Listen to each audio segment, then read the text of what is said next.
Olá, bom dia pessoal, bem-vindos ao nosso Congresso Patrimônio 4.0. A gente vai começar o nosso dia com a palestra do nosso convidado internacional. Eu queria apresentar brevemente o título da palestra e o conteúdo. Em seguida, nós convidamos o professor Tarek para participar. A palestra é intitulada Patrimônio Digital e Estratégias de Preservação Digital para Engajamento Cívico e Educação. O patrimônio tangível e material passou por diferentes abordagens metodológicas para interpretar e compartilhar valores patrimoniais com públicos cada vez mais amplos. Essas abordagens incluem reconstrução, restauração, reabilitação, intervenções físicas, bem como práticas mais criativas, digitais e multimídias. As tecnologias criativas, então, cresceram muito e a gente quer, para descobrir um pouco mais sobre esses avanços e as estratégias de engajamento social, a gente convida o nosso professor Tarek Teba. Tarek é professor da Universidade de Portsmouth, ele vai apresentar a palestra em inglês, e eu, com as colegas Karine e Clarice, estamos aqui para apoio, caso algum participante queira fazer a pergunta em português no final. Professor Tarek, bem-vindo. Hello, Tarek. Me? Do you hear me? Welcome, Tarek. Yeah, perfect. Welcome to Brazil, Tarek, virtually. We are glad to receive you in our conference. First of all, thank you for accepting our invitation. And yeah, you can start. Thank you very much for this invitation, and it's a pleasure to speak to my Brazilian colleagues again and the wider Brazilian community interested in heritage. So shall I share my screen?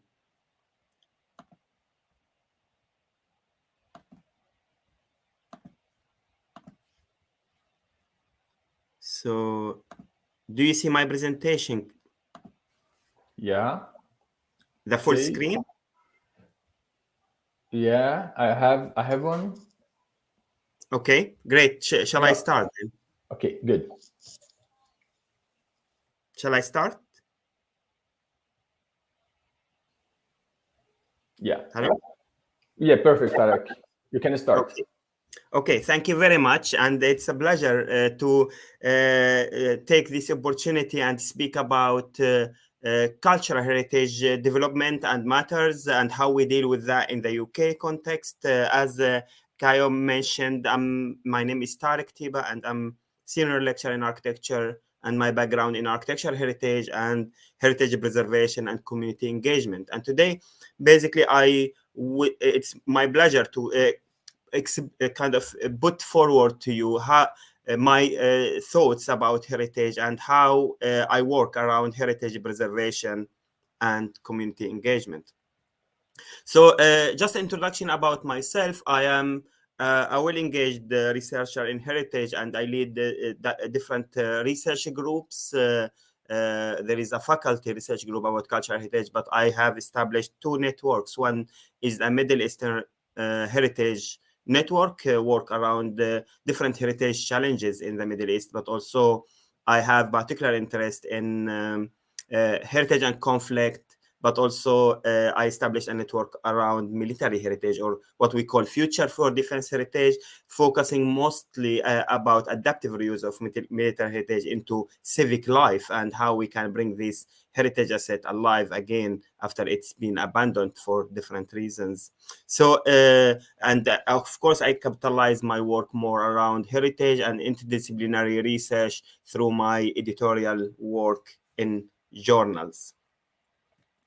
So just to kind of a background of or our starting point of talking about heritage.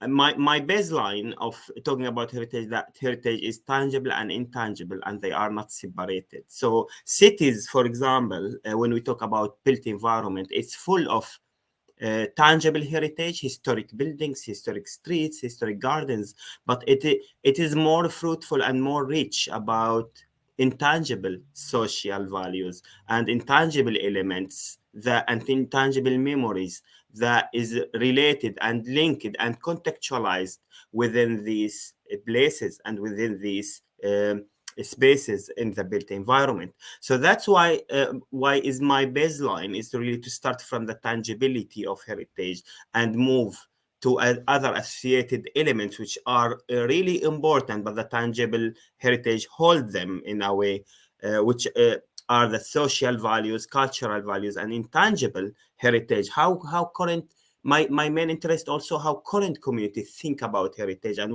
how they value heritage. And that's a kind of in a normal context we live in.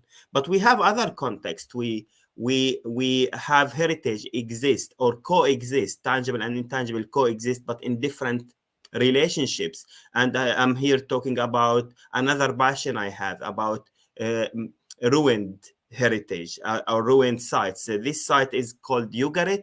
It's basically, I've been driving research on this site since my PhD, and I never finished because it's really, really interesting site, coming from the Bronze Age, 2000 BC, which basically it's ruins, but is archaeological ruins, but holds quite rich narratives and quite rich information about the past civilizations, achievements, and those intangible elements are really important to strengthen the tangible element of those sites and to protect those sites. So this is another area of tangible, intangible relationships I'm interested in and I follow in my research. So that's why basically heritage identification and valuation is really important. And this is a quotation from a book I read and overread during the last few years. Concept of value directly shape modes of practice. So new notion of value inspire new practices. So in a way, to preserve cultural heritage, we need to understand the concept of value and what values we are preserving.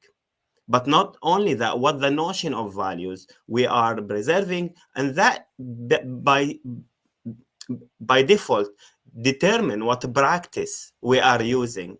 Are we using architectural adaptive reuse? Are we using reconstruction? But are we using digital preservation strategies? All these elements are decided, or all these practices are decided by the value we identify to be preserved. Just a quick example, if we are talking about missing site or intangible value, how we are going to demonstrate that if we don't use some practices that are able to materialize and represent those values? That's the baseline of integrating sometimes architectural practices, but in other cases, digital technologies into the preservation and the conservation of heritage. And that's where, as a practitioner coming from architectural conservation background, I started to use more digital practices in order to inform my exploration of heritage preservation. So that's why basically I tap into historic urban landscape notion as a theoretical lens. I'm really interested, and I really advocate how the urban landscape, or how heritage is represented in the urban landscape. In the what I'm saying here is that tangible within its tangible context could be captured. It's really important because we can't really represent intangible values, intangible heritage without its tangible original context, original or developed context. It doesn't have to be related to the same period of those intangibles. But also I think about the methodology, and cultural mapping is a methodology I follow to create a baseline understanding of what values and how to assess values. Cultural mapping is a methodology. I'll explore that a bit later in a bit depth. But basically, it is a methodology that allows to create baseline for value identification. So those two notions, one theoretical and one methodological, can't really be effective without a heritage preservation strategy, which basically is informed by community values, social values, and relational values. And this is a big debate now about heritage preservation, contemporary social values, and future values, how we can co-create heritage rather than reconstruct heritage as it was in the past. So there is big or different streams of heritage preservation. I appreciate that, but heritage is a changeable element in our life, and what does it mean today? It's different what it will mean 30 years later, and we really need to start thinking about getting this chain to work properly and contribute to each other. Rings in this chain contribute to each other, and that's why the contemporary social values and what I call relational value, how community relate themselves into heritage asset, is really important information or database to inform any heritage preservation strategy. So that's why the two elements, of course, to shape the decision about what practice and what heritage preservation strategy to be taken on board. Is it architectural? Is it community interaction, co-creation? Is it digital? All these elements, is it a mix of these? All these elements are kind of supported by those two elements of theoretical element of historic urban landscape, which basically more a kind of explore socio-cultural, socio-spatial arrangement of these tangible and intangible relationships in heritage. And of course, think broadly about heritage in its tangible and intangible forms, but movable and immovable forms.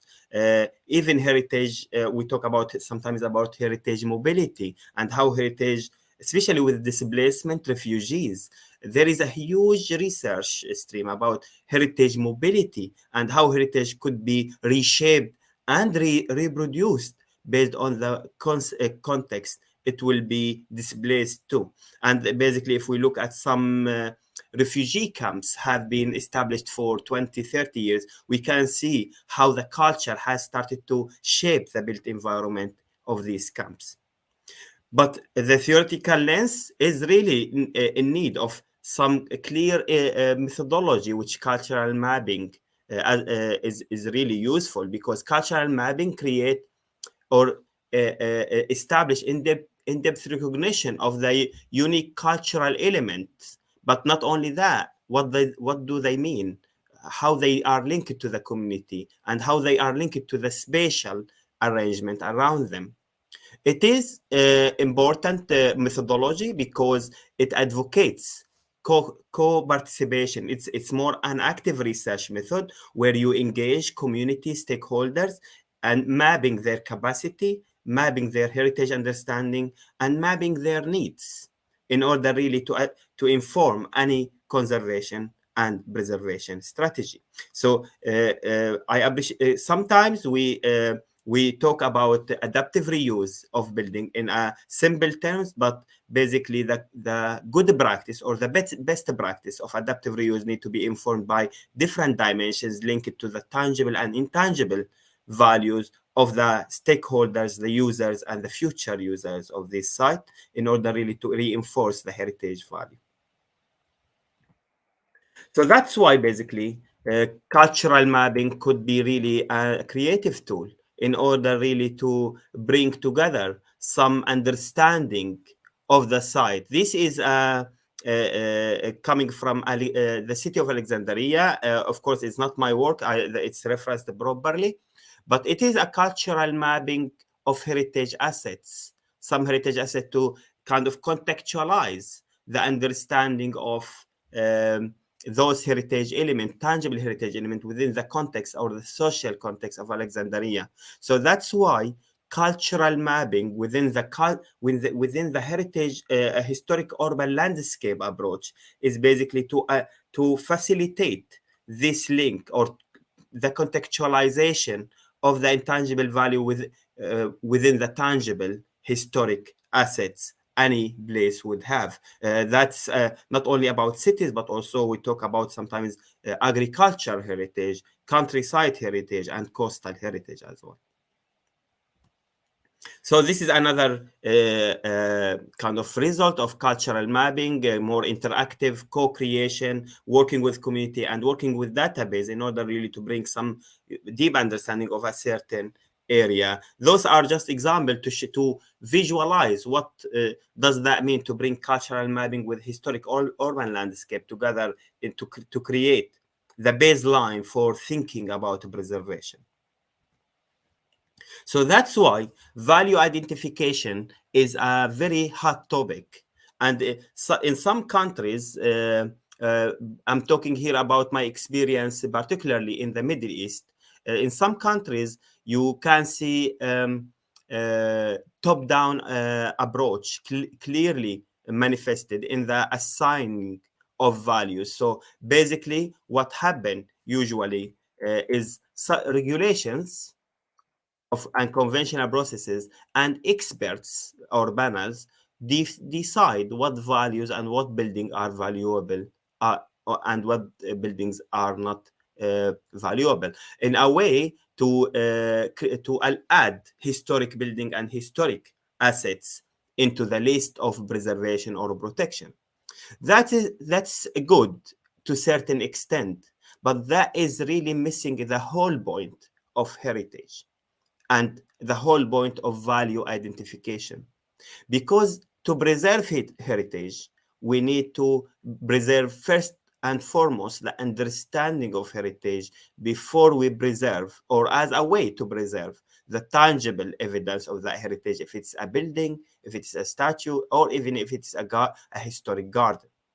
So in a way, to identify value is good, always good to have that experienced panel or a regulation framework to really give that baseline of any community exploration of values. But that is only what we call the starting of the story in value identification.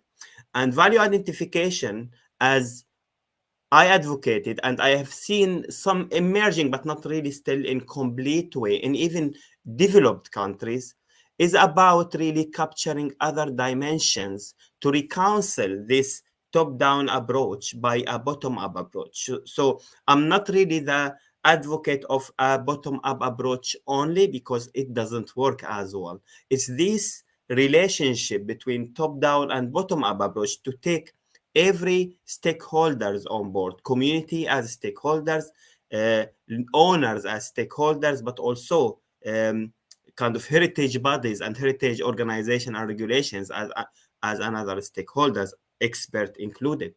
So that's why social values, creative practices, and I'm here talking about socio-economic practices, art practices that are part of the community life, not a way of representation.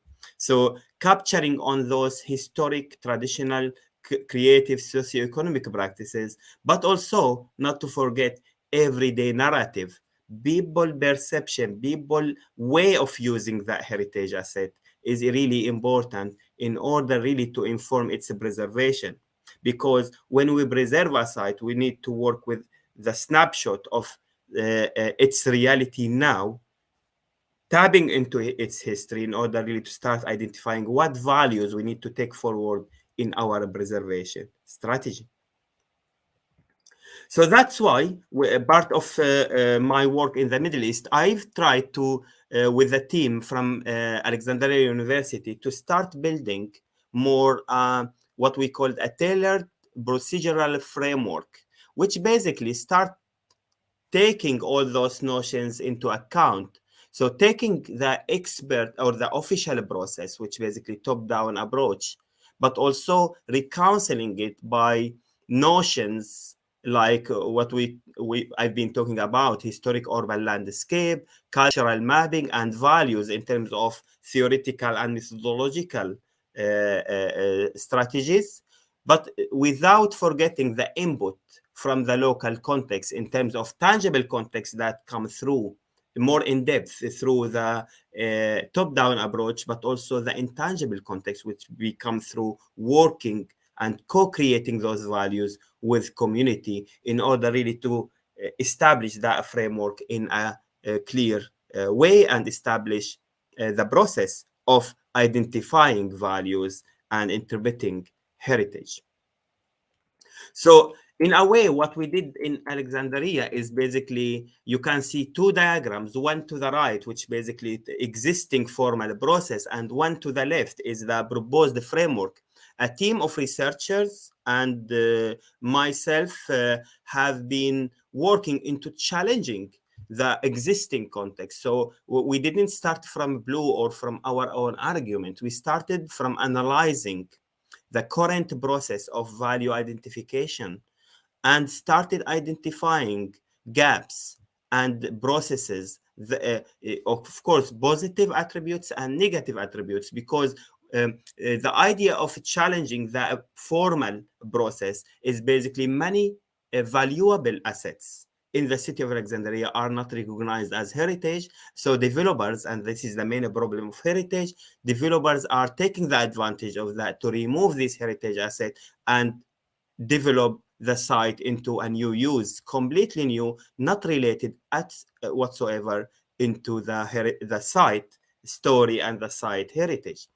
So by challenging and investigating the formal process, asking our questions, what is going on, who is responsible, getting those people into the table, but also getting experts from Egypt and elsewhere in the world to talk about the problem of kind of value identification was really useful in order really to start building our own proposition about how we can really take this formal process into another formal process, a formal process that run by the heritage body or heritage organization in Egypt, but basically more meaningful to engage the owners of this heritage, the community, and the practices into this identification process. So not simply by consultation, the process that similar to what happened in some developed countries,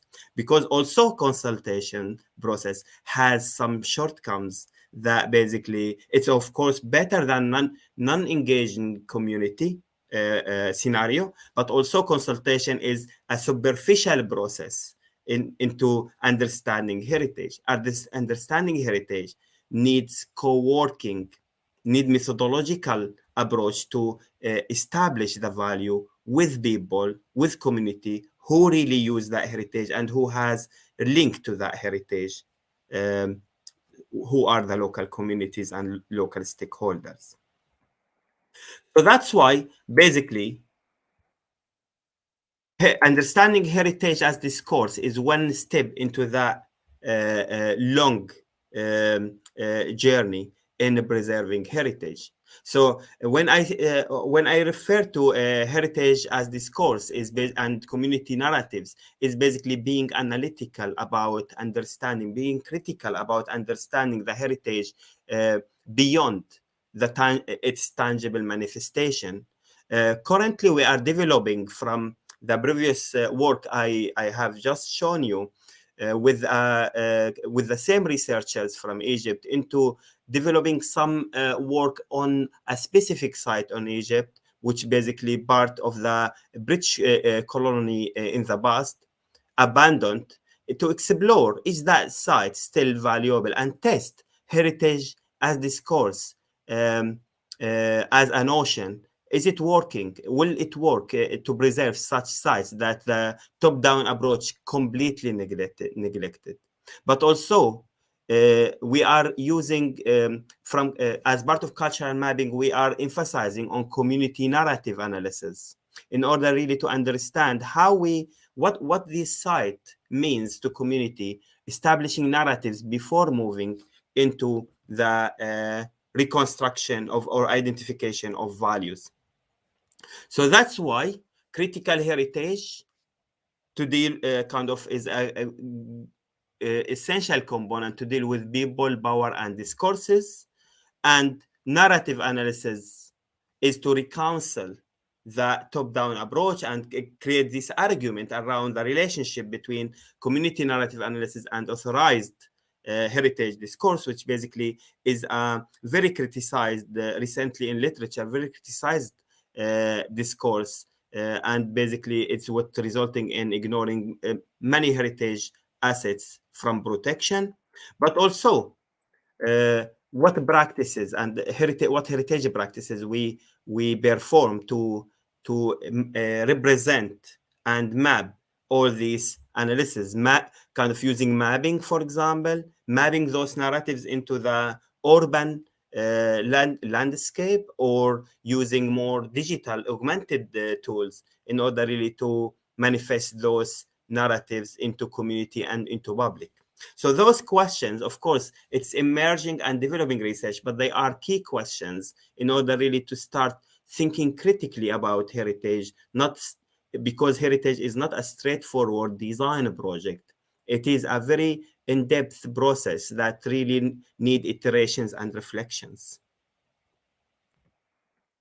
So in this context, we need different ingredients to come together to build into a more critical heritage approach and into value identification and heritage preservation as well. So we need the social values to be identified. We need a clear and constructive strategy in order really to map the social value of the place and emphasize it. We need to touch upon artistic. Here we are talking about static value, but also we are talking about the community practices in the place, which basically will link to the social value, but community practice is a bit different from community social value, but they are interlinked somehow.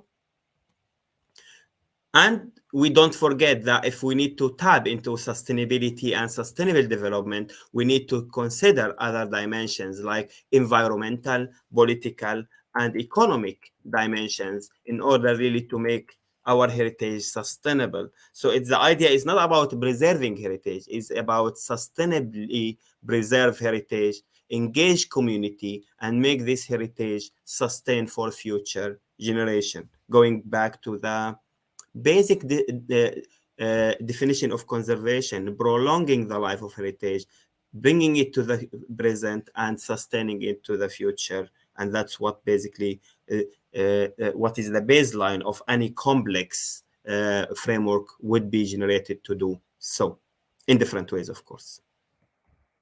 So that's why mapping original, considering those dimensions, mapping original community narratives is important. And mapping original narrative related to those dimensions is really important to see it in reality and see it in spatial configuration, because then you can understand more what does each tangible space means and what value it holds beyond being a historic tangible heritage. So what I'm showing you forward is a work from one of our researchers around mapping those 4 dimensions into one of the sites in Egypt. So that is just very useful examples in order to show what do we mean by mapping original community narratives. So you see here is more mapping social narrative, where across using the maps and using the built environment in order really to explain and manifest and record actually what different spaces, different points of interest means to the social community by co-working with community through interviews, walking interviews, not only simple interviews, walking interviews through the built environment to contextualize any data within the original settings of the built environment. So here is another example of artistic mapping, which basically tapping into the creative practices community developed over time within the context and how these creative practices make meaning of the spaces. And political economic dimensions that tap into the history of the place as well as into the potential regeneration of that space through history. Each site has a political narrative, its historic narrative, but also its economic potential for the future. And of course, the last mapping is more hazard and environmental mapping, where it shows the different dimensions, related environmental dimensions that need to be taken into account when deciding about the preservation and conservation strategies. And here I'm not talking simply about architectural or urban conservation. I'm talking about conservation in a broader sense, starting from community perspective and community empowering. So in a nutshell, basically, getting all those narratives into the built environment, you start understanding, moving through this built environment, you start understanding what each space is value for, how community aspiration are mapped within that space, and how preservation then, as a result, could be helpful to reinforce this and link community more to the, more, of course, in stronger way to their built environment that is of heritage value. Because we talk about historic buildings a lot, but we know that, for example, 1960s, 1970s built environment in some countries are becoming heritage as well for their community, for the community who are living there. I mentioned here some examples of social housing schemes, beautiful architecture, which are basically becoming part of the UK heritage because of their political, historic, economic, and social dimensions that have been recognized over time, over 60 or 70 years time now.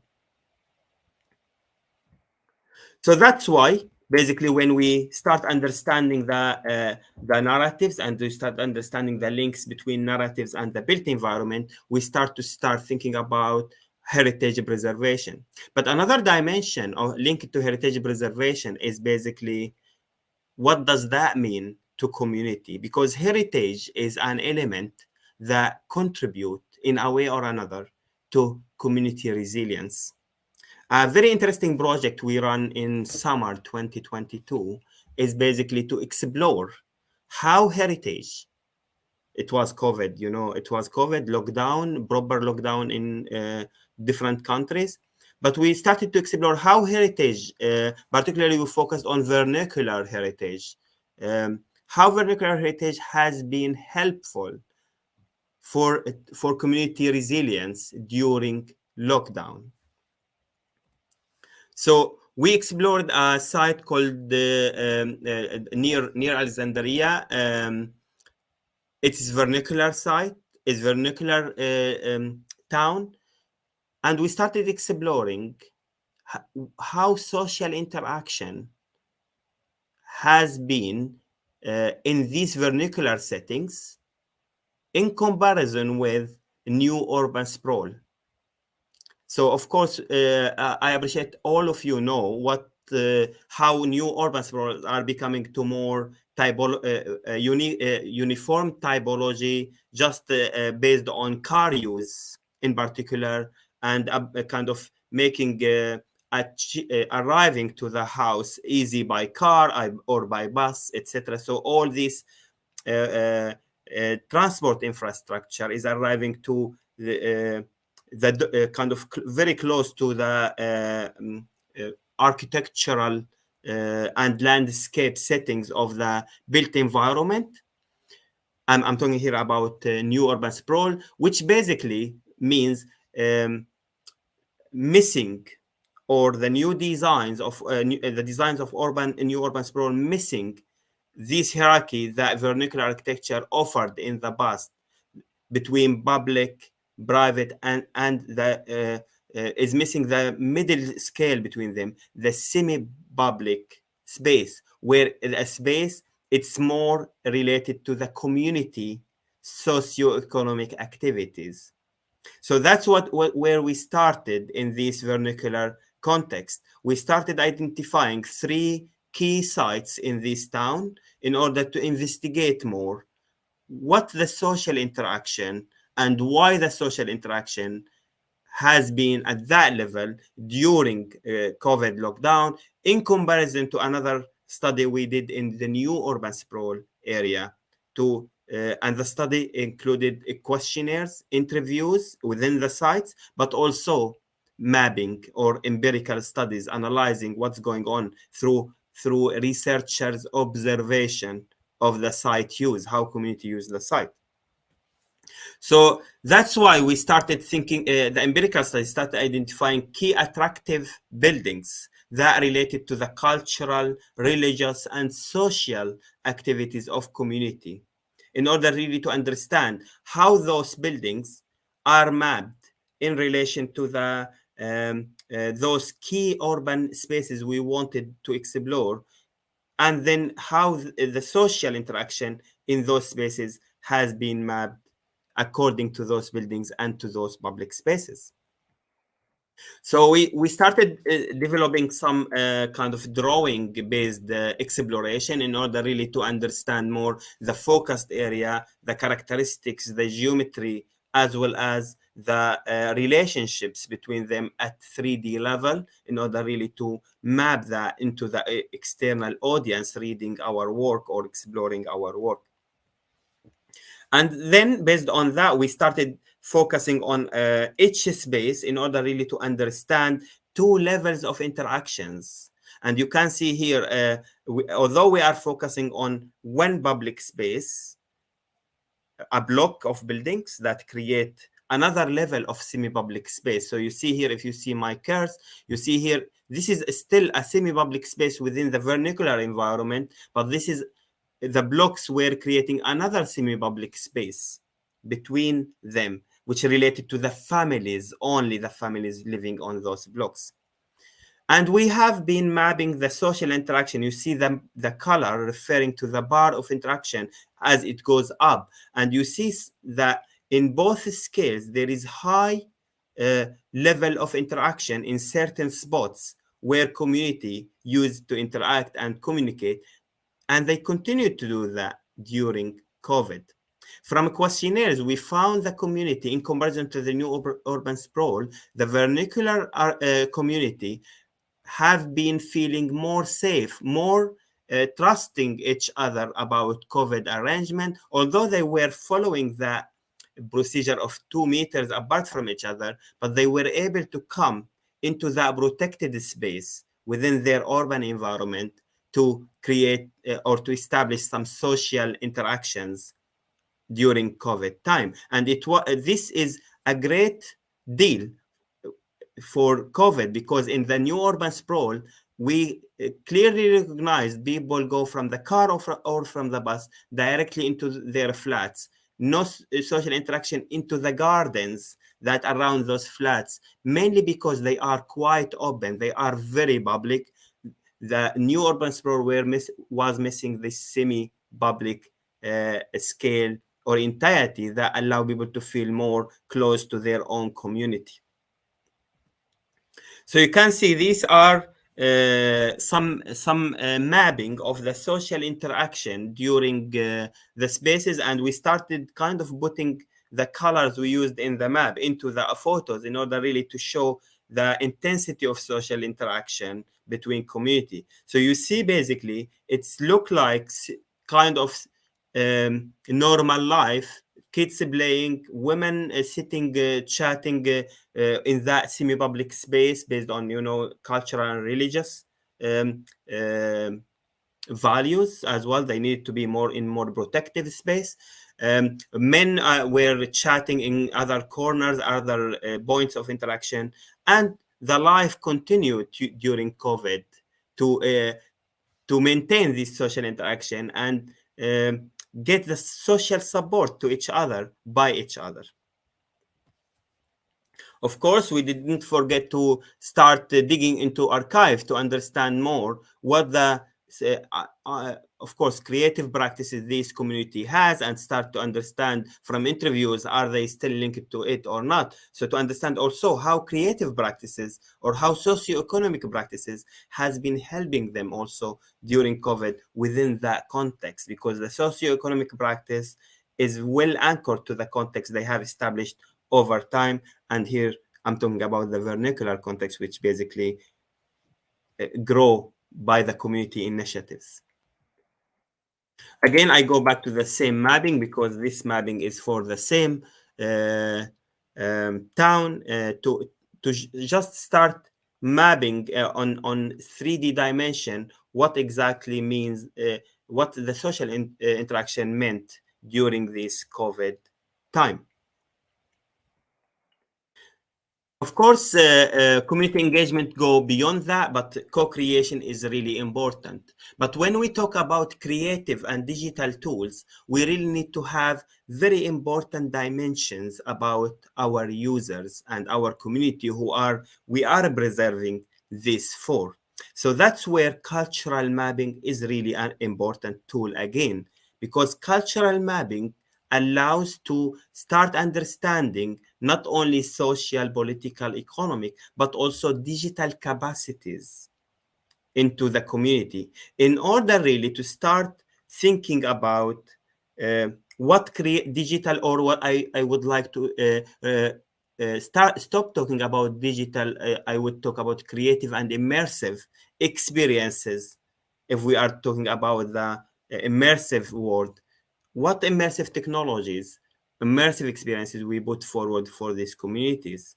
So again, co-production of this information with community is really helpful in order really to understand, would the proposal we are putting forward as immersive experience work for the diversity of community? Do we need to start making it more inclusive? Because the very baseline of conservation and preservation is inclusivity and accessibility to heritage by different communities. So that's why sometimes we need to deal with different experiences, or one experience that offer different dimensions of interaction.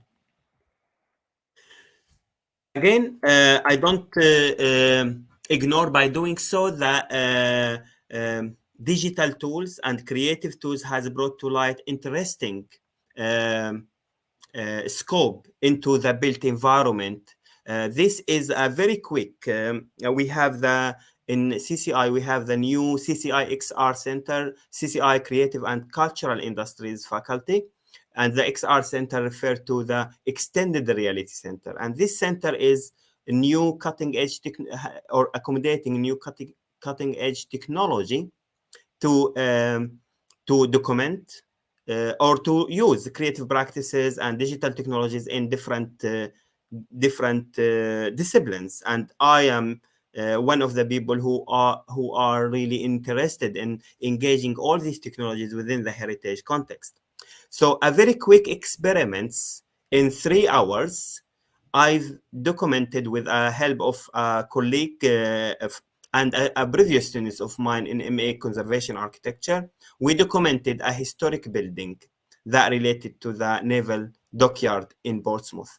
So it took 3 hours using this new laser scan in order really to document. These are the working data, and I'm coming back to see how data here is really important.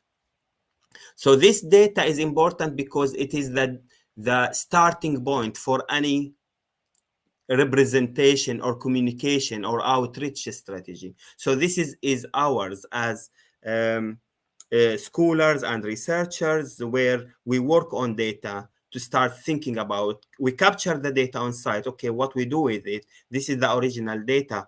These, of course, screenshots from the computer. But for a conservation architect, we had this just a quick experiment to see for a conservation architect, it was useful to bring this data into more a 3D on scale model of the building, that you can get interior views, sections, elevations, and plans on scale, in order for the architect to start taking this into another level, which we call it historic BIM. Building information modeling. There is a now growing area of exploring historic building information modeling, where how we use building information modeling in the conservation discipline. And this is really important to develop the profession, because working with historic buildings and BIM together bring a new way of really revitalization of historic buildings and adaptation into the future, which could work for the favor of historic buildings that in the past could have been easily removed, and new scheme came in their place. And of course, other digital technologies could be used to explore or test some narratives. And I'm going back to this Bronze Age site I mentioned in the beginning in Syria. So when I started proposing some, of course, we are not really doing adaptive reuse here, more interpretation, but how I use architecture to start putting some interpretation strategies on board with very basic technologies like ArchiCAD program, for example, similar to Revit, if you know Revit. Basically started to develop a more visualization of the proposal, which is put together in a written and symbol diagrams form. Start to develop a 3D visualization of the proposal, but also giving it more an 3D dimensional motion quality in order to understand if this site is regenerated, for example, for a museum, on-site museum or so. What does that mean? What does that mean for the original fabric there? So again, here creative technology is used as not documentation tools like in the first example, but more for as a testing tool to showcase what exactly could happen with this site based on the proposal that is written as a Word document. So another example here for the first example was more for the interior spaces, but this example is more for a landscape place, where how to regenerate a landscape and give the visitor understanding of this, the history of this town and the urban environment, architecture of this town in the Bronze Age, but during contemporary life. So not completely reconstruction, rather than putting interpretation, but in architectural manifestation on the site. So that's why engaging with digital technologies and immersive experiences become a really powerful tool in heritage preservation. Talking simply about augmented reality experience or simple experience like 360, engaging with 360 journey, which all of us now basically have the ability to create a 360 journey, but engaging with it, building an experience into it for people to understand more that 360 journey within a heritage site is really sometimes a powerful tool for education. We work with the schools here to establish some digital or immersive narratives in historic sites. Those historic sites are used for school visits as part of the curriculum. So we work with a Roman site, but also a living site, what we call Wild and Downland Museum, where basically it's a living museum for houses from different periods assembled in a landscape. So more giving the knowledge about certain or different periods through architecture, through buildings, and through, of course, way of life into these buildings, how life was in medieval ages compared to Tudor ages in the UK, for example, is represented in two buildings, including the way of life, the decoration, etc. So what we did basically, we established a multidisciplinary approach to that. So to inform education is not simply to engage children with an experience that they can play, they can explore, they can collect points as a gamification of the experience, but also we tend to mix discipline to bring knowledge into this experience, bring information that can help young generation not only understand the heritage, not only understand the quality of that site and how life was as represented physically, but also to understand some scientific, architectural, business-oriented information, link it to that physical representation on site. And that could have not been possible either by, it could be possible by readings, but when you are on site, you have less time to read. So we started developing an experience, very simple experience, to engage children with what we wanted to do from this multidisciplinary, quick exploration of information around one site related to or one section of this museum related to the Tudor period in the UK. So what we did actually, this is a video that simulates some experience, our captions of the experience we built. So it's simply 360 experience embodied by some knowledge to interact with during the journey in the site.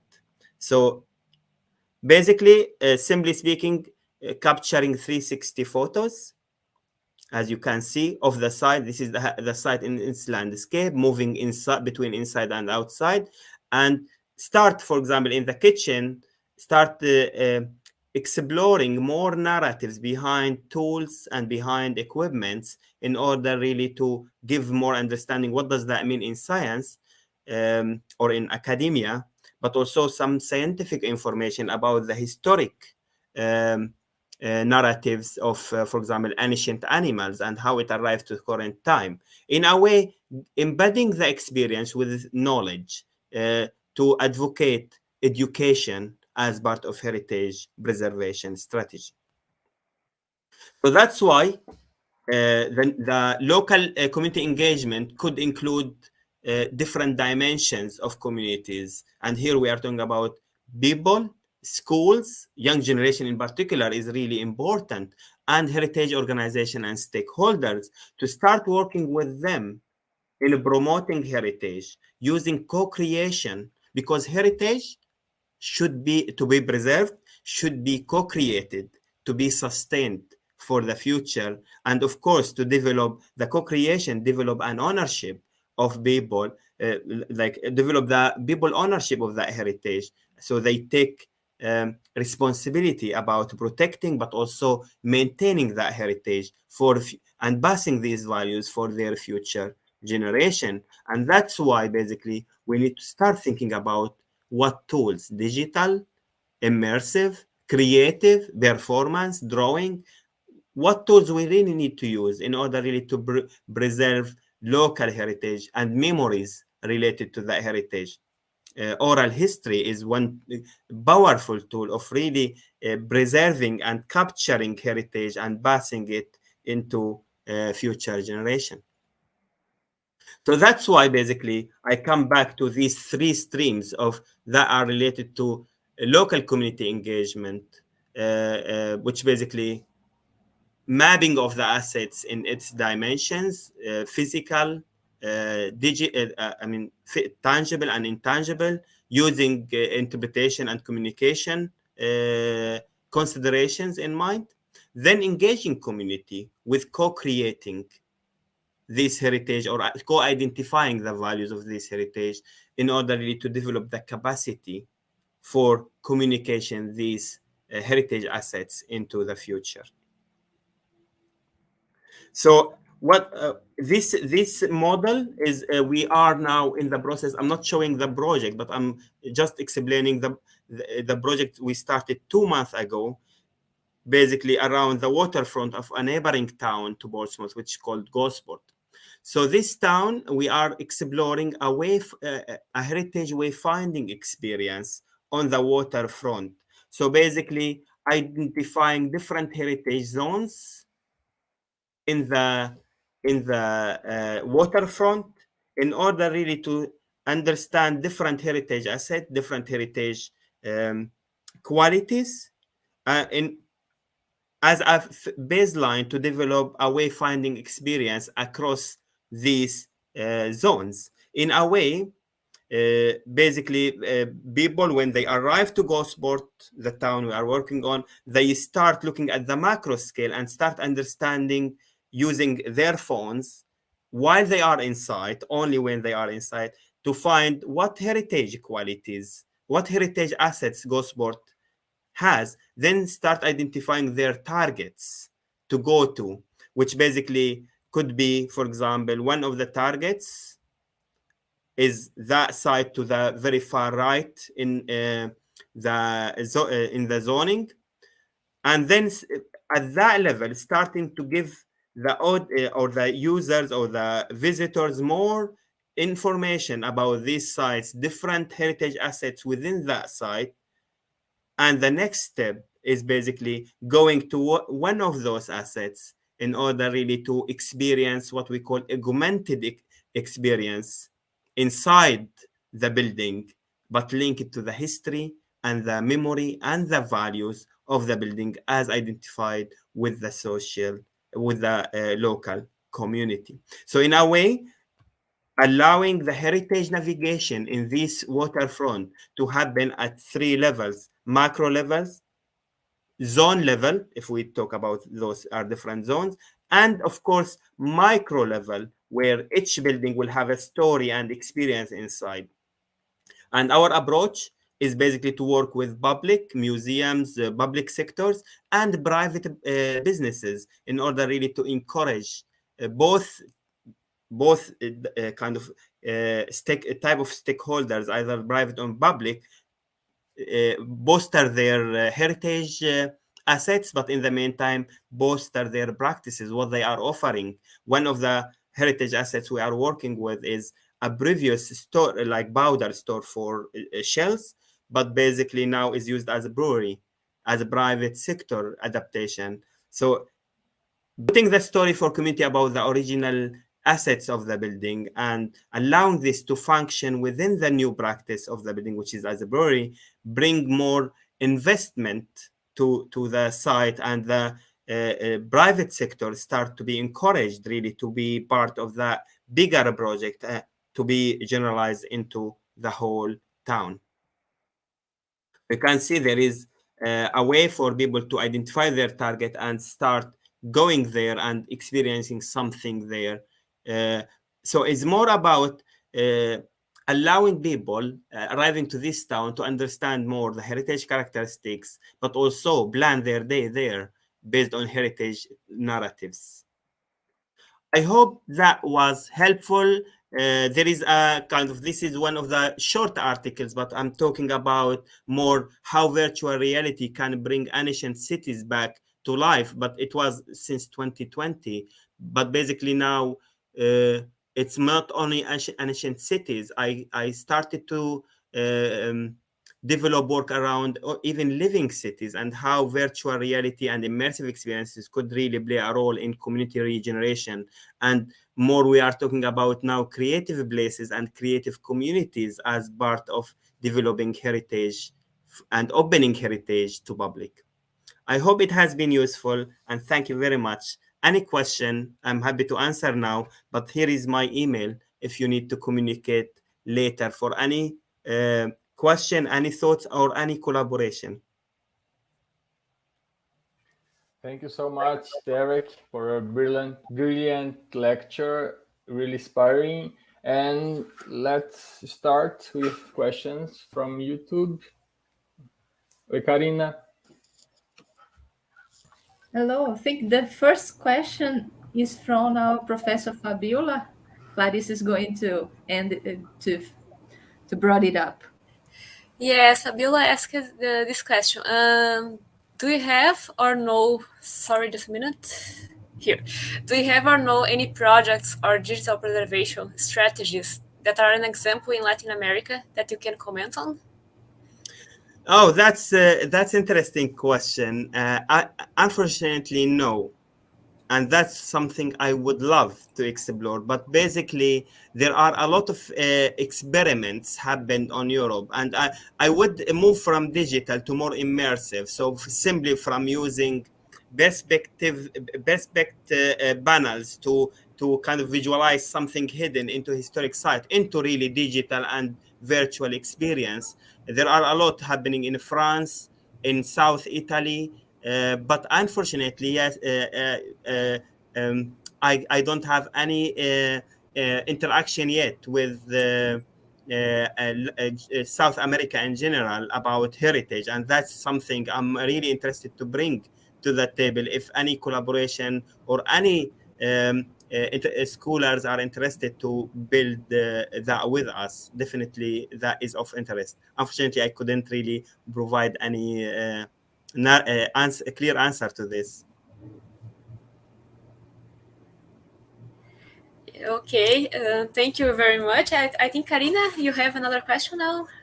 Yes, I'm going to ask you before. And this question is, how do you see the role and the opportunities brought by social media on finding out those values addressed by the communities to heritage? Really interesting questions, because analyzing social media is a tool or a method as part. Basically, when I say cultural mapping as a method, is a general umbrella for multi-methods, different methods. And analyzing social media is really a powerful tool to create baseline and a broader baseline about heritage assets. And interestingly speaking, we are building a European funded project where analyzing now social media is a tool we are using to analyze community community understanding of some key sites we are using, and what the community has been posting in social media, what they have been talking about these sites, etc. So it is really interesting question, and social media is really powerful tool. It's not used in heritage context though only. It is used in different disciplines. In our colleagues in humanities, in faculties of humanities, use a lot social media to determine more social perspective of something. But yes, in heritage context, I would consider it really powerful tool to start with, and to identify key streams of values before moving to work with community on land, because that gives us a great baseline for the exploration with community. Perfect, thank you. I'm going to translate now to the audience. Pessoal, eu perguntei a ele como que ele enxerga o papel das mídias sociais, né, pegando um pouco do gancho da apresentação de ontem, né, e quais são as oportunidades que elas nos trazem para a gente pensar, né, essa questão do patrimônio e do reconhecimento pelas comunidades, né. E aí ele falou que as mídias sociais ele entende como uma ferramenta muito poderosa, né, que a análise das mídias sociais elas nos possibilitam aí o alcance de múltiplos métodos ainda a se certificar e a se sistematizar, e que ele percebe que no campo das humanidades o pessoal já está mais familiarizado com essas ferramentas de pesquisa, mas que ela se mostra uma ferramenta então poderosa para a gente trabalhar no patrimônio, e que é um processo que ele também pretende investigar um pouco mais. I have one more question, Tarek, for you.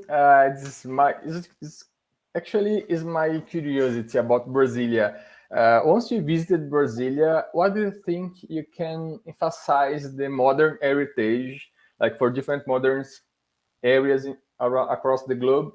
And you can put in what kind of agenda do you think is a kind of subject to treat on undergrad level or just in postgraduate level? Oh, you asked me about the most kind of beautiful cities I visited in kind of in terms of most beautiful, but basically just to clarify that, to not offend other people or even European countries.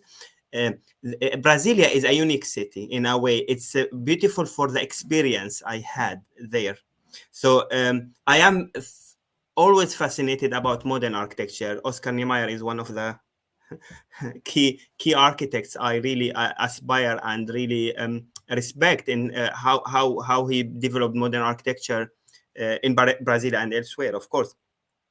But for Brasilia, if we're talking about heritage, is really interesting topic, because modern heritage, starting from the physical, the idea of living in blocks, and this idea, this notion of urban segregation, in a way, is always a kind of hot topic in European, let's say in European country, but is a model that community live in.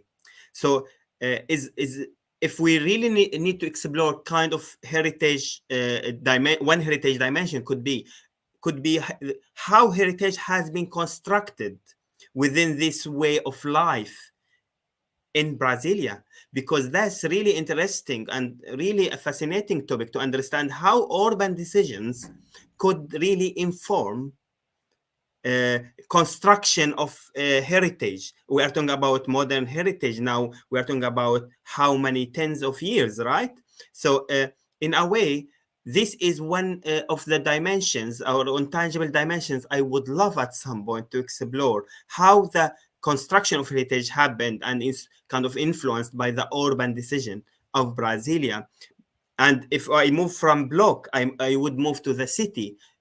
How the kind of the culture of walking in Brasilia have been changed or affected by the urban by the plan of the city. And we talked about that when I was in Brasilia, how it is how challenging but how interesting sometimes for a visitor external to see how we need to cross that wide road in the in the middle of Brasilia in order really to go from side to another. But it is a kind of a way of experiencing the city and a culture of experiencing the city for their users, and to understand that perspective from a community point of view, that would be really interesting.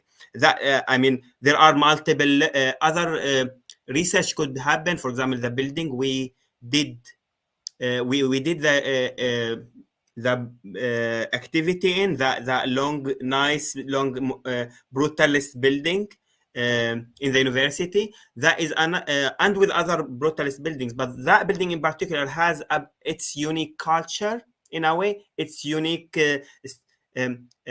I would say clear research around student experience and students' values of this environment, which is really intangible value of that heritage, which I do consider heritage, and I do agree with everyone to consider that this modern period architecture and urban as heritage.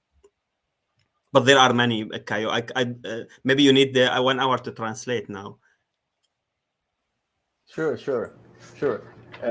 Pessoal, fiquei muito curioso. O Tarek esteve em Brasília, né, há alguns anos atrás, um evento que a gente fez aqui, e essa visão do patrimônio moderno é sempre um paradoxo, né, para a gente lidar, tanto na graduação quanto na pós-graduação. E aí a visão que o Tarek trouxe, né, dessa visão do intangível, é muito claro, inclusive experienciando Brasília, a visão da quadra, viver na quadra, viver no caso, no contexto do plano piloto. A gente está falando de Brasília, nesse caso, como um plano piloto, né? Não como uma grande metrópole hoje. Mas a experiência da quadra é uma experiência em comunidade, né? Que é única no mundo e que isso enfatiza esse senso de coletivo, esse senso de comunidade, que é muito importante para a gente criar esse senso de patrimônio. E aí ele mostra os desafios de atravessar a cidade, né? Que a gente se deparou aqui com as distâncias muito longas, é que essa experiência de usar a cidade é muito única e muito diferente, vai criando um senso de comunidade. E no final, a gente visitou o ICC. Para quem não conhece, já deixo meu convite a visitar Brasília. O ICC, o Minhocão, é o principal prédio da UNB. Ele tem 800 metros de comprimento. E nós fizemos um tour guiado com toda a equipe do Congresso ao longo dos 800 metros do ICC, que é um prédio do Oscar Niemeyer, com contribuições do Lelé, e tem jardins muito bonitos ao longo do prédio. E ali é onde nasceu a universidade, e realmente ali se percebe esse intangível que é o senso de estudante da UNB, está num prédio da universidade pública, coletivo, em que os corredores são ruas, né? Então, assim, um excelente exemplo, Tarek. You presented the ECC, the big block you visit in Brasilia. I think it's the interesting example to express the sense of intangible. Very beautiful. Any other questions? Yes, we have a lot of questions here. Here I have one from Jessica. Jessica is in Goiás Versus, so she asked Pedro to write here the question. So it's a question about COVID. I have also one about COVID. Maybe I can do both at the same time. So here the question from Jessica is, can we already acknowledge the COVID impact on the engagement of the community with digital heritage assets? Has it increased the research and actions towards digital strategies? And I have also a question. It's more about, you talk about the difference in interaction between people in historical and modern place. And I ask if you have noticed a change since the start of the pandemic in the way new construction is being designed? Yeah. Here in Brazil, yes, yeah. Yeah, thank you very much. I'll start with the second question and I'll come to that because I have quick answer to the second question. Basically, to inspire and start thinking about designs, it's it need long iterations and long way of thinking. So at that short time, I definitely didn't recognize any shift. But what I recognized actually, yes, shift in thinking about urban places and open spaces to be equipped more for safer social interaction. But there is no new application of or a code or any urban agenda that is now developed or being developing for that purpose. But I saw many explorations about adaptation to suit the new way of social interaction in COVID time, or even in any other challenges that would face the built environment, because COVID is not the only challenge. There is safety, there is equality, kind of women's safety in public space, etc., etc. So there are a lot, kind of very high focus on this as adaptation, not really as establishing a new agenda of design. Because I would appreciate, and I hope everyone agree on the audience, that to bring a new agenda of design and implement it, it takes a lot of time. And we have been through COVID for only 3 years. Do you want to translate that before I answer the second one? Ok, it can be. Então, o Tarek, eu perguntei para ele, né, se ele já observou alguma alteração na forma como as novas construções elas estão sendo projetadas, né, a partir ali do início da pandemia. E ele comentou que ele não percebe nenhuma nova, assim, não existem novas regras para essas construções. O que ele percebe mais seriam adaptações daquilo que a gente já tem. Então, por enquanto, pelo menos, ainda não foram criadas, né, novas formas de projetar. Yeah, going back to the first question, which is tricky a bit, but basically it is good that I have some evidence of something I'll say. So basically, you said, can you acknowledge that there is more, that there is impact on you mean increase in community use of or engagement with digital tools?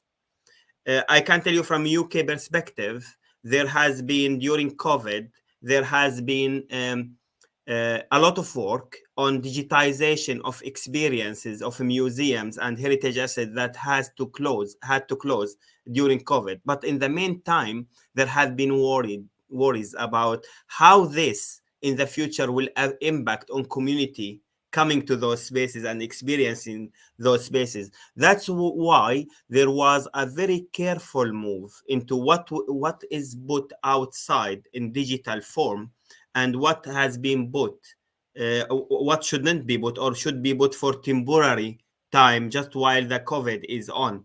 So in a way, basically, using digital technologies really need to consider this critically, because first and foremost, the original context is the baseline and the base context for experiencing intangible value. So if we are using, if you are using digital immersive experiences, it has to work within the original context, not really at home. That's really kind of a red line for preserving heritage, because if we keep things online, future generations will never, based on their interaction with media, will never come to the reality to experience it. But that's why we talk about extending reality technologies, not really digital technologies, because to extend the reality for users rather than allow them in the reality to extend their knowledge about the reality, but within the real world, within the real environment. But also there has been quite work from a UK perspective in order really to systemize that, and there has been HRC funding, £15 million scheme called Towards National Collection, opening the UK heritage to people, or to the world, sorry. So this scheme developed kind of 15 million for 5 projects, And I was lucky to be an co-I on one of the projects, collaborator on one of the projects that work around the maritime heritage. It's particularly working around historic wrecks or like sunk ships in order really to communicate the archive, and mainly the archive outside but within museums, and deciding what immersive experiences to be decided to be put either within the sites or into the online platform that is designed to open that heritage to public. So going back to the original question, I believe there has been positive digital technologies brought positive impact during COVID, because at least people people were able to experience heritage assets that were closed in a way to community because of COVID. But after that, this experience started to develop in another way, not only simply digitizing what we have and putting it out. It started to develop into more extending the reality. So in the museum context, we have artifacts, we have catalogs, archives, but also we have immersive experiences that extend this experience into the digital world, into the immersive world. Sorry for the long answer. Thank you very much. I don't know, maybe we can go to the next question. Yes, we can go there. Is a question from Cristiane Biazin or Biazan, I don't know, but she asks you, what kind of digital approach can be done in communities with an elderly population not used to the new technologies? Brilliant. That's an interesting question. And that's what I mentioned about inclusivity of digital preservation strategies. So basically, when we go to historic sites, I've experienced that myself. When you go to historic sites, you see grandfathers, grandmothers bringing their granddaughters, or their grandchildren to the site. And you can see the young generation with old generations together coexist inside, but have different use of the site. So that doesn't mean we can't really engage them with immersive experiences, but instead of making a gamified experience for the children, because we know how children can be attracted to heritage knowledge, so more game-oriented experience on site, there will be other values for elderly people, simply speaking, by reading, of course, simple digital interaction based on, that's why cultural mapping is important, to understand what their digital capacities are. Do they use phone? Don't they use phone, etc. But tapping into their interest. And I noticed that based on observations that elderly generation would like or are interested in two dimensions of historic sites. One is contemplation, sit there and look at the historic ruins as they are, and reading about the history of the place. So that's where basically extended reality or immersive, or what we call augmented experience, could be helpful even for elderly generation. So without having the headset for gamified experience, you have simply, if you have iPad or a phone, you could really raise the phone up into the ruins to see the ruins with interpretation, automatically speaking, by using photo recognition technologies. So photo recognition technologies allow the mobile or the tablet to recognize the photo and drag into an experience with the photo. So you have the reality and the augmentations together. And this technology allow more text-based experience with it. So you have the original, you have the interpretations, or whatever interpretation you build in the digital world together, and you have the ability to tap into key spots, let's see, in that experience to read more about certain elements. And that basically could be an approach I would use. But again, I would insist on the importance of cultural mapping first to understand what those communities, communities coexist and what their interests are in order really to bring coexist of experiences in the site to integrate the site in the best way for the users. Thank you, Tarek. I'm going to translate now. Bom, pessoal, foi a pergunta da Cristiane Biazin, né, sobre a questão da população idosa e de como fazer essa aproximação através das novas tecnologias. E aí o Tarek ele nos diz o seguinte, né, essas práticas inclusivas na política de preservação, elas são de suma importância, né, ainda mais, né, nesse contexto que a gente vive, aí, uma fala minha, né, de envelhecimento populacional. Mas aí ele nos traz um retrato que é muito interessante aplicado nos sítios históricos, né, nos conjuntos preservados, que ele diz que existe uma existência de múltiplas gerações ali, que coexistem, que se relacionam, e aí ele fala uma coisa que é muito interessante, essas gerações, elas vivenciam o mesmo espaço, mas elas experienciam de uma forma diferente esse espaço, pelas suas construções culturais, né, por tudo que está ali envolvido. E aí ele fala que nesses casos especificamente, a gente vai ter que fazer uma abordagem imersiva que não é puramente aquele caminho da gamificação, uma abordagem que se faria com o público mais jovial, mas que na base do processo está em mapear esses locais, fazer um mapeamento cultural, que é uma chave que ele tem insistido bastante aqui ao longo da apresentação, e nesse mapeamento cultural, aferir também como que as pessoas se relacionam com as tecnologias.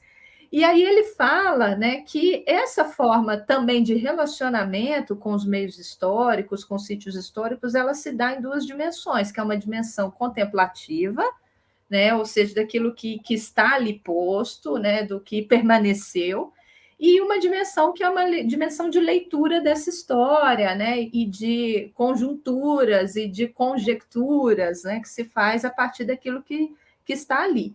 E aí ele traz como uma das estratégias que parece para ele um caminho interessante, abordar essa população mais idosa a partir de tecnologias de recognição, né, de reconhecimento, melhor dizendo, por fotos. Né? Então, você trabalhar, né, possibilidade de simulação daquele ambiente, trabalhar o que é a realidade, sobrepor ali a linha das argumentações, o original e o interpretado, e a leitura. E aí ele fecha a fala dele falando, mais uma vez, da importância de se fazer esses mapeamentos culturais, incluindo ali também essa dimensão do relacionamento, do nível de relacionamento das pessoas com as tecnologias.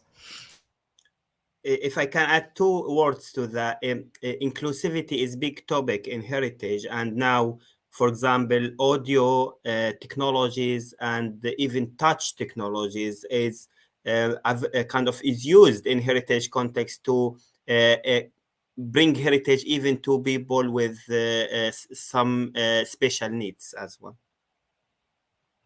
Ele está fazendo aqui uma adição em relação à questão de acessibilidade e inclusão relacionada a essas tecnologias imersivas. Então, ele fala da importância do áudio, né, e da importância também das tecnologias que envolvam toque, né, e que possam aí, de certo modo, abarcar essa população que tem necessidades especiais de interação. So we have here, I think, one last question. It's from Karina. No, sorry, it's not Karina, Cristiane. What's your opinion on the potential of digital twins for heritage preservation? Yes, that's my my growing now it's a kind of growing area of interest. Here I have a PhD student joining in October to talk about digital twin and BIM in heritage preservation, and it's an area that is really important because heritage preservation and using digital tools should not be limited to community engagement. It should be informing the profession of architectural conservation. And in ICOMOS UK, I am the chair of Digital Technology National Committee, where we basically have three main streams of work: digital twin, community engagement, and supporting stakeholders. In a way, basically, we are running a series of seminars now between now and the end of next year, in order really to establish more discussion, wider discussion with the professionals and scholars around those three areas. So you can see digital twin is becoming one of three key areas for heritage preservation.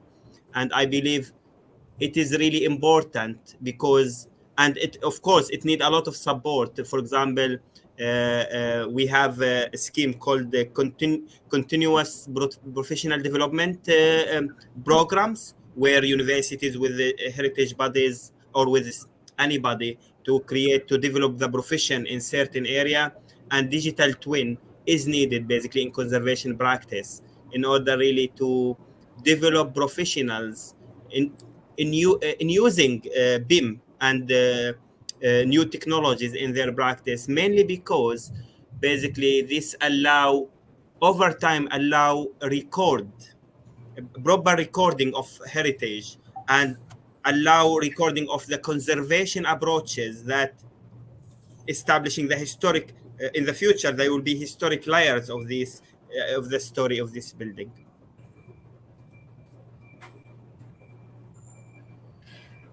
Okay, thank you. So I will try to translate a little bit. Então, aqui a gente tinha então, a pergunta, né, da Cristiane, né, sobre o potencial de digital twins para a preservação de bens históricos, né? Então ele começou falando, né, que ele se interessou recentemente aqui por esse tópico, e que o Digital Twin ele tem se tornado, né, uma das 3 áreas de preservação digital, né? E ele é muito importante porque ele pode desenvolver se desenvolver, e a gente pode usar o BIM para permitir assim, o registro dos processos de conservação. Então, nesse sentido, ele tem ganhado uma importância maior aí nos últimos tempos. Eu não sei se a Karina gostaria de complementar. Não, eu acho que é isso mesmo, né? Ele falou dessa abordagem introdutória, da possibilidade de usar diferentes softwares também para produzir, né, esses digital twins, né, esses gêmeos digitais, que ontem também foi alvo da palestra do Arivaldo, né? E ele fala, né, da possibilidade de se usar o ArchiCAD, o Revit, né, e outros softwares para desenvolver também.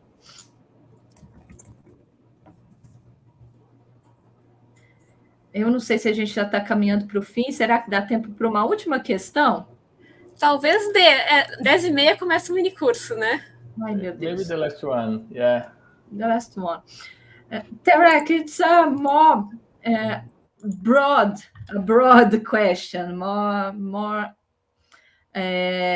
general issue. You mentioned a very important point in your presentation, the issue of heritage mobility. And unfortunately, we are witnessing a war in Ukraine, which generates a movement of forced immigration and reinforces the importance of addressing this issue. And if you could list to us the main elements of this heritage mobility and the conflicts that emerge from it, what would they be? And if you think there is a hopeful future for welcoming these refugees and their cultures on our cities? Yeah, I mean, you talk about general question, but this question is about lectures in dark heritage and heritage mobility, because conflict is a very special traumatic event happened to community and their heritage, because conflict doesn't really destroy physical buildings, physical heritage only. It sometimes wipe identity or part of identities, because basically it's destroying culture, it's destroying social bonds between the community. And I'll because Ukraine is still hot topic. I will move the question into Syria, if you don't mind, because it's similar situation. Because I am from there, so I have more insight into the what conflict affected heritage. So in a way, basically, conflict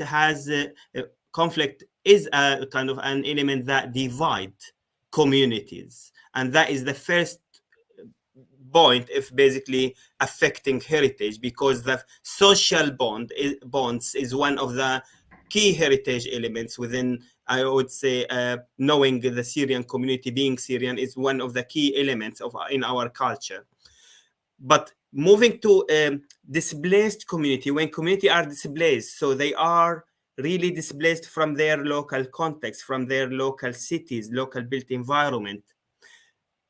And heritage mobility is an interesting topic to discuss here, because when they are moved into those very grid-related, let's say, refugee camps created by the United Nations for practical reason, protection, providing secure place,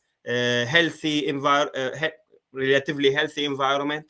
Basically, it is kind of, you are moving someone from very integrated social cultural environment into neutral environment. So what community started to have, they will have with them only the memory, the intangible way of life. So the way of life is the heritage. When we talk about heritage mobility, moving the way of life from a context to another. Sorry for it, it need long answer. I'm really sorry if I'm taking long. So moving this way of life, it will affect the shaping of the built environment. And a Zaatari camp in Jordan, anyone can research it, has been transformed, completely transformed from a grid-like into basically a main street with those caravans brought together to create courtyard, very relevant to the social and urban culture of people who really displaced from Syria into that refugee camp.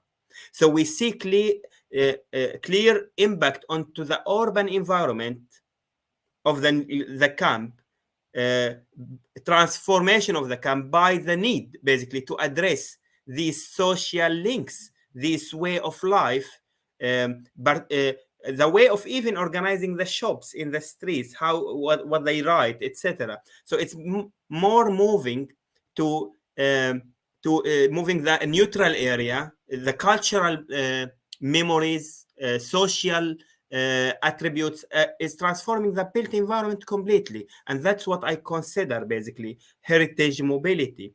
That doesn't stop at the urban environment. If you go inside those caravans, how people started to more arrange, like have 2-3 caravans, provide the courtyard and shelter, like we call it Liwan in historic cities in Syria. So kind of with basic tools, arranging their own previous life based on what they used to do inside the house. So that's basically how heritage mobility could move from a very rich context into neutral context to reshape the neutral context based on those memories and values and way of practicing life. And if you go to research about the Zaatari camp, it has a street called Champs-Élysées, which basically Sham is Damascus, and the kind of Élysées is the main street of Champs-Élysées. It's kind of the main commercial road, but inspired by the Syrian culture. So kind of it has this nickname now. But if you go through the street, you will see that, and if you research the city, they came from Dara, called Dara.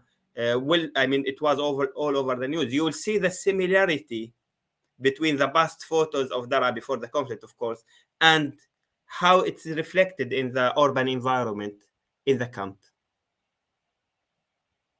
Thank you so much, Tarek. I'm going to translate.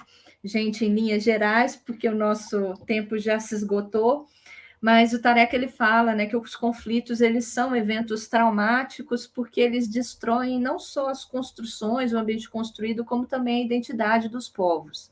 né? E ele traz o exemplo da Síria, porque ele é sírio, né? E ele fala de dentro desse processo, que viveu ali um conflito que dividiu comunidades, né? Comunidades foram desmobilizadas nas suas relações entre si, nas suas relações com o território, e mover-se para além desse território é uma questão de proteção, de segurança, né? E o que ele fala, né, e que é muito interessante e fica como uma reflexão, é que a única coisa que essas pessoas levam das suas relações culturais são a memória e os aspectos intangíveis dessa cultura. E muda-se, né, completamente, tanto no ambiente no qual fica a lacuna, né, da evasão dessas pessoas, como também no ambiente que assedia, né, no momento em que elas migram, muda-se a forma desse ambiente, né, se organizar diante dessa cultura que precisa ser acomodada nesse ambiente. Então, ele menciona, até no caso das imigrações sírias, a própria constituição dos espaços de comércio, as suas comerciais, e a forma de desenvolver o comércio a partir de um olhar, né, dessas populações imigrantes sírias, né? E aí ele fala que as pessoas saem de um contexto cultural rico, que tem reciprocidades com esse patrimônio construído, e acaba indo para um contexto que lhes parece, à primeira vista, neutro, né, uma folha em branco a se construir, e a partir desse contexto elas remodelam a sua forma de agir e de se sediar nesse espaço a partir de suas culturas. Então fica um relato e uma reflexão bem interessante para a gente pensar. By the end, Tarek, thank you so much. I think Caio can end it up for us, but thank you for your speech and for the reflections you brought to us. We are very, very glad to be here with you. Thank you very much. I'm really grateful. I had the opportunity to speak to you and other scholars in the background, and I hope this could come to some discussion, further discussion, and I'm happy to receive any email. Feel free, please, to share my email with the wider audience if you like. You have my consent to that, and I hope that could bring some even further discussion. Doesn't have to be collaboration around these areas, because I am really kind of interested to bring that more into the table between us researchers and develop that further through collaborations, particularly responding to the question. I don't know a lot about South America. I only visited Brasilia, particularly Brasilia. I didn't have the opportunity to visit more in Brazil even. So this will be even an opportunity for me really to grow my research experience with you guys and anyone in the background. Thank you so much, Tarek. It's brilliant to hear from you, some reflections. And obrigado, Karine e Clarissa, pelo apoio. Bom evento para todos e até a próxima. Tarek, see you. Thank you very much. Thank you very much. Thank you. Have a good one. Bye-bye. Have a good weekend. Thank you. So much. Enjoy. Bye.